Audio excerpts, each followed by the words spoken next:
Well, hello, my hunter. Sorry about my bad mood. I just don't want to review this series today.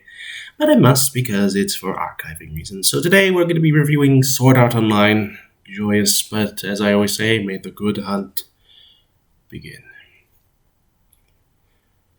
I really don't like this series, and there's three reasons. The plot, the character, and the story. I don't know. For me, let's start with the plot, as I always do. The plot is simple. A bunch of people were trapped in a video game because some mad scientist wanted to... Actually, that was never explained. Yeah, why did he trap over 10,000 people in a game?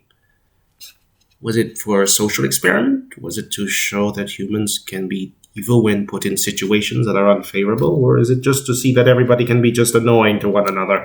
I don't know. He never explained it. And frankly, if people are going to say, well, it's in the light novel, I'm talking about the series, not the light novel. Two different factors. It doesn't help that the plot itself is just a cohesive rush job. Exemplaire.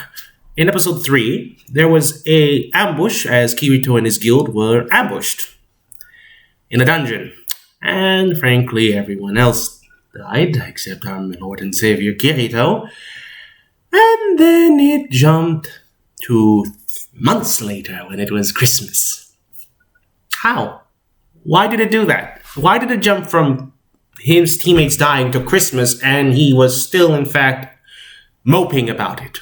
I understand losing someone is hard, but you think months later it would be, over it? But what do I know?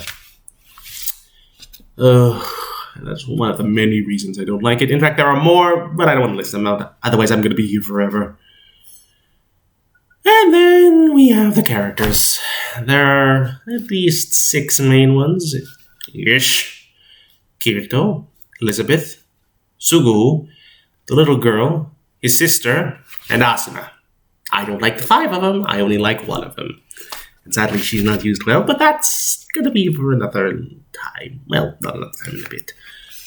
Let's start off with our main protagonist, Kirito, and he's horrible.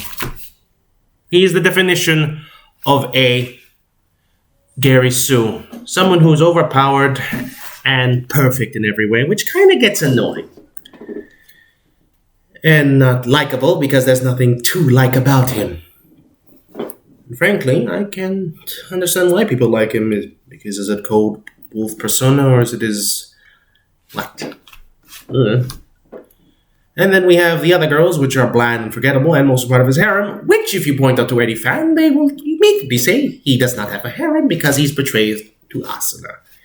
Which is questionable a lot of times because a lot of girls flounder around him like he's the hottest thing around. And frankly, I can never understand it. Asuna, I think, is the only one I like because she's the no-nonsense character. She doesn't take Kirito's problems and just runs with it. Well, that's until the second half, but again, in a bit. The music, well, I don't know how to say it. The music is kinda bland. Well, the opening was not bad when you first hear it, but as you continue to listen to it, it just keeps getting more and more forgettable. And that, frankly, isn't good. Well, good or bad determines how you see it. I feel like it's not good, because if I'm going to compare it to another opening, like from Overlord, it's catchy, it's good, and heck, it gets your blood pumping for a good series. This one does not. It's just a boring series. Animation-wise, for an early 2010s anime, it is a really good. It is very well done, and it's beautifully animated. And I would say that's one of its strong points. It's actually nice to look at. Well, nice to look at isn't much if you're going to have, a lot of episodes, and you've got a story to listen to. Yeah. Now, normally this is where I would end it, because, I'd say, well, may the good blood guide your way. At this time, no. Because that was SAO. There's the second half, Alfheim Online. And oh boy, if you thought that was bad, that goes for a no dive. You know why? Because it just I don't know, it just ruins everything. It puts Asuna, the main female lead, in a cage, and it is down to our heroes Kirito to rescue him. And his new friend Lafia, which is secretly his sister, which she actually has the hots for him. Creepy, I know. But still, I don't like it. If everything was bad about that, then, like I said, it's a bad nosedive. Oh, and the villain. Oh, how the villain is quite annoying. And not in a good way. I like a villain who's articulate, who has reasons for what he's doing. Well, not like the other villain had any reasons. This one does, but the reasons are just so bad. Okay, you know what he wants? He wants to use the same technology to mind control everyone. Why? Is it to sell it to some governmental figure? I'm sure that's breaking several laws. Then is it that the government is looking a blind eye or something? I don't know. I don't care.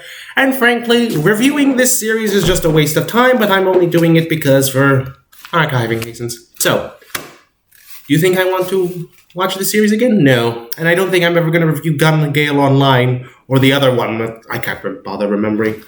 So yeah, my personal opinion, skip this series. Watch something like Overlord, which has actually got a good, powerful main protagonist, but actually has personality, and like a certain character I already mentioned. Or go watch Log Horizon, which I actually hear is better than SAO. Same premise, but actually good characters, good plot, and good everything else. So yes, my hunters, as I always say, goodbye. And if you wish to follow me on my Twitter, I also have a Discord down below. That would be lovely. So, as I always say, may the good blood guide your way.